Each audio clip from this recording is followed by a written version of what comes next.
Selamat pagi bosku, jumpa kembali bersama saya Cecilia dari Pilar Mas Investindo Sekuritas. Touch your heart, touch your profit.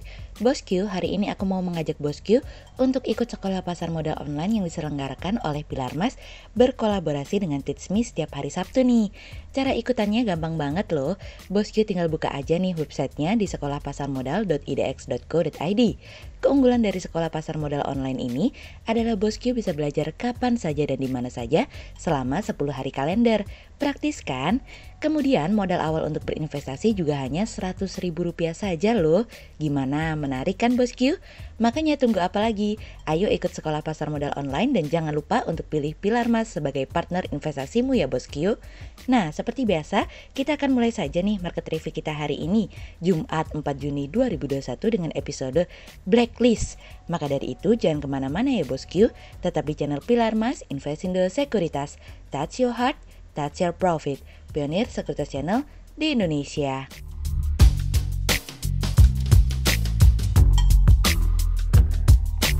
Seperti biasa kita akan mulai dari Global Economics Calendar. Ada berita dari US ADP Employment Change yang naik dari sebelumnya 654K menjadi 978K. Kemudian ada dari US Initial Jobless Claims yang turun dari sebelumnya 405K menjadi 385K. Kemudian ada dari US Continuing Claims yang naik dari sebelumnya 3.602K menjadi 3.771K. Kemudian kita beralih ke Corporate News. Ada berita dari PT Atlas Resources Tbk atau ARI yang menderita rugi bersih 13,94 juta US dollar sepanjang tahun lalu dari kontan.co.id. Kemudian ada dari PT Ristia Bintang Mahkota Sejati Tbk atau RBMS yang mencatat penjualan sebesar 7,02 miliar rupiah di 3 bulan pertama tahun ini, turun jika dibandingkan dengan penjualan 13,44 miliar rupiah di periode yang sama di tahun sebelumnya dari iqplus.info.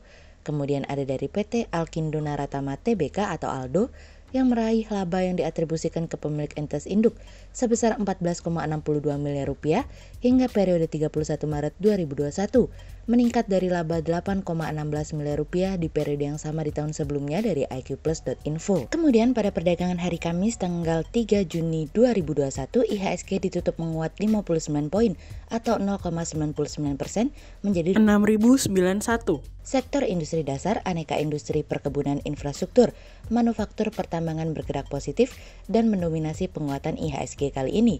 Investor asing membukukan pembelian bersih sebesar 1,178 miliar rupiah. Kemudian kita akan masuk ke market review kita hari ini. Cerita hari ini akan kita awali dari blacklist. Waduh, tiba-tiba blacklist. Apa yang di blacklist? Ternyata yang dimaksud adalah bahwa Presiden Joe Biden telah mengubah beberapa larangan perusahaan Cina yang terafiliasi dengan militer Cina. Di bawah perintah amandemen Biden, Kementerian Keuangan akan kembali membuat daftar perusahaan yang akan menghadapi hukuman secara finansial apabila ternyata perusahaan tersebut memiliki koneksi dengan militer Cina dari sektor teknologi maupun yang masih dalam pengawasan. Amandemen yang dilakukan oleh Biden akan mengubah kriteria masuknya sebuah perusahaan ke dalam daftar blacklist setelah sebelumnya Trump memasukkan perusahaan yang terblacklist tersebut yang memiliki indikasi bahwa perusahaan tersebut dimiliki, dikendalikan atau ada afiliasi dengan militer dari Cina. Juru bicara Kementerian Luar Negeri Cina Wang Wenbin mengatakan bahwa Amerika harus menghormati hukum dan berusaha untuk memperbaiki kesalahannya.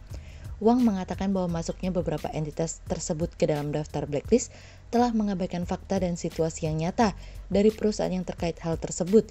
Tidak hanya itu saja, daftar tersebut juga telah merusak aturan dan ketertiban di pasar normal, serta merugikan hak dan kepentingan hukum perusahaan Cina dan juga kepentingan investor global, termasuk di Amerika.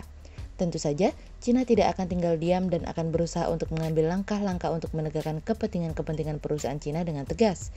Namun kami melihat sebetulnya apa yang dilakukan oleh Amerika terhadap Cina karena kekhawatiran bahwa ternyata Cina bisa bergerak lebih cepat daripada Amerika dan seperti yang diproyeksikan, tidak menutup mata bahwa Cina akan menjadi negara dengan perekonomian nomor 1 dalam kurun waktu 10 hingga 15 tahun terakhir nanti atau bahkan bisa lebih cepat. Tapi, bagi Biden hubungan antara Amerika dan Cina juga merupakan sesuatu yang sangat penting.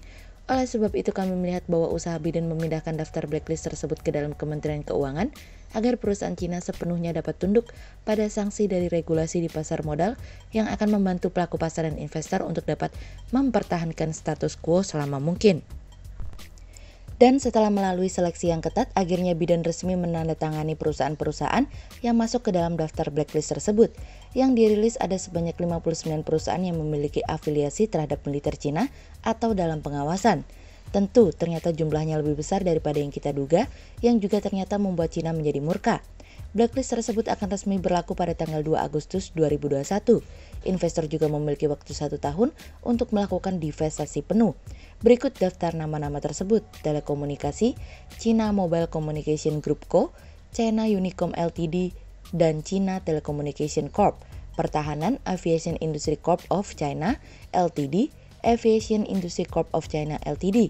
Beberapa perusahaan lainnya termasuk Hangzhou Hikvision Digital Technology Co., Hangzhou Hikvision Digital Technology Co., Shanxi Zhongtian Rocket Technology Co., Inner Mongolia First Machinery Group Co., Jiangsa Jingjia Microelectronics Co., China Avionics System Company Ltd, China Satellite Communication Co., Coastal Group Co., Fujian Torch Electron Technology Co., dan Guizhou Space Appliance Co. Di bawah perintah Biden yang terbaru, daftar blacklist ini sudah termasuk dengan anak perusahaan dari perusahaan holding yang dimaksudkan. Pentagon juga akan menyimpan daftar nama perusahaan yang terafiliasi dengan Cina yang diperkirakan akan merilis daftar tambahannya kembali. Meskipun pada akhirnya jumlah yang masuk ke dalam blacklist itu bertambah, tapi pada kenyataannya hal tersebut memang harus dilakukan oleh Amerika. Namun melihat sepak terjang Cina sejauh ini, meskipun perusahaan Cina dilarang untuk bisa mendapatkan layanan dari Amerika, kami percaya justru hal tersebut membuat mereka semakin menjadi jauh lebih hebat dari yang bisa kita bayangkan. Huawei merupakan salah satu contoh keberhasilan Cina, sekalipun masuk ke dalam daftar blacklist, tapi Huawei berhasil membangun ekosistem milik mereka sendiri yang notabene ini menjadi sebuah keberhasilan bagi ponsel pintar berbasiskan Android yang mereka miliki. Kemudian cerita selanjutnya datang dari ekspektasi dan harapan.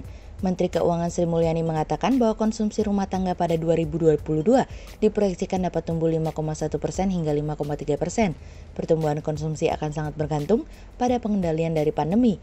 Ia mengatakan apabila vaksinasi berhasil maka bisa meningkatkan keyakinan masyarakat untuk berbelanja sehingga menggenjot permintaan.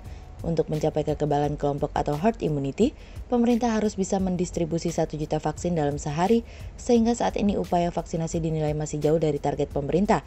Sementara dari sektor investasi, pemerintah memproyeksi akan tumbuh 5,4% sampai 6,9%, ekspor antara 4,3% sampai 6,8%, impor 3,6% sampai 7,8%, dan konsumsi pemerintah 3,2% sampai 4,4%.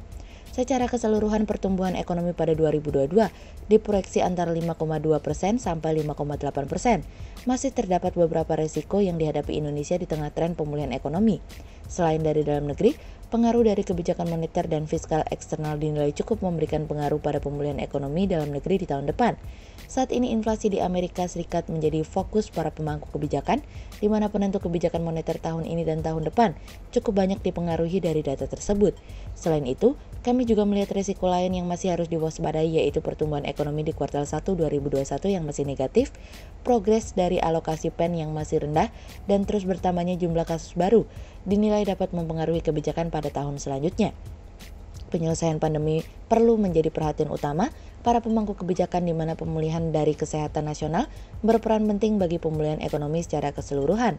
Sehingga berdasarkan teknika analisa, kami melihat saat ini IHSG memiliki peluang bergerak bervariatif dengan potensi menguat terbatas dan ditradingkan pada level 6032 hingga 6115. Berkurangnya sentimen positif hari ini akan membuat pasar menjadi rawan terkoreksi. Perhatikan setiap perubahan arus yang terjadi. Berikut stok watch pilar emas hari ini ya bosku. Yang pertama ada dari WSKT, kemudian yang kedua ada dari MIND, dan yang ketiga ada dari HMSP. Berikut dua saham yang kami analisa hari ini ya bosku.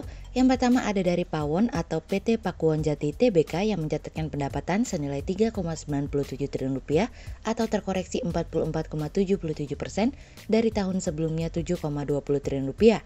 Di periode kuartal 1 2021, pencapaian kinerja perusahaan kurang memuaskan, di mana membukukan penurunan pendapatan sebesar 3,97 triliun rupiah atau terkoreksi 44,77% dari tahun sebelumnya 7,20 triliun rupiah.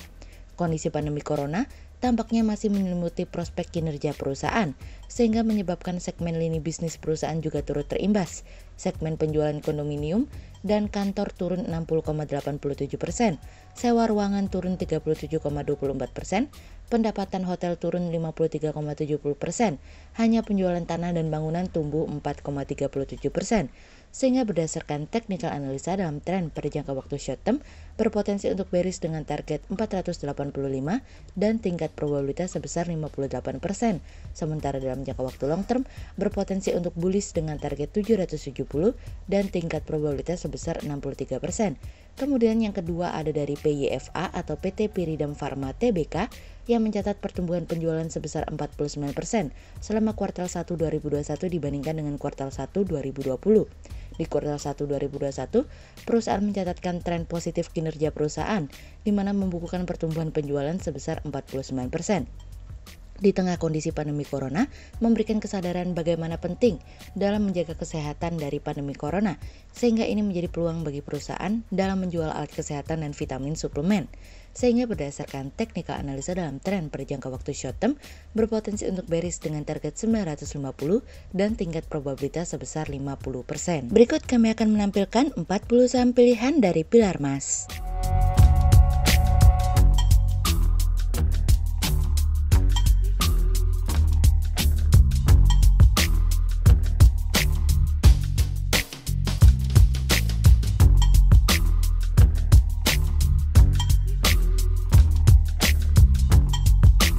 Sekian untuk review market kita kali ini ya bosku. Untuk info lebih lengkapnya bosku bisa download PDF dengan klik link di bawah video ini, atau bisa juga langsung akses ke website kami di www.pilarmas-investindo.co.id.